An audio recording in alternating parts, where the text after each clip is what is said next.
দর্শক বন্ধুরা, রেপ স্পোর্টসের পর্দায় আপনাদের সকলকে আরো একবার স্বাগত।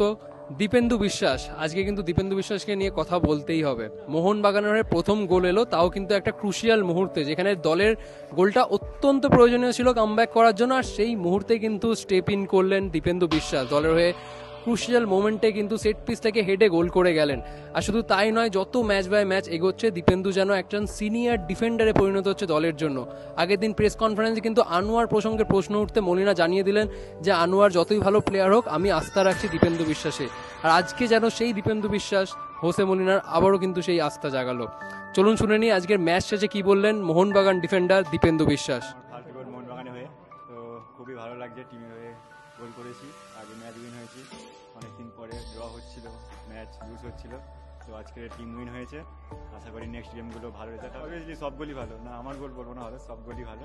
অবশ্যই আমাদের ডিফেন্সিভ, আমরা ক্লিনসিট রাখতে, আমাদের এটা রাখতে হবে ক্লিনসিট, ঠিক আছে। আমরা অনেক চেষ্টা করছি, 100% দিচ্ছি, তো খুবই ভালো লাগছে। টিম অবভিয়াসলি কোচ আমাকে ভরসা করেছে, আমাকে ফার্স্ট টিমে চান্স দিয়েছে, তো আমি এটা প্রুভ করছি যে টিমের হয়ে কিছু করতে পারছি, তো এটাই ভালো লাগছে। আর টিমকে উইন করেছি, এটাই।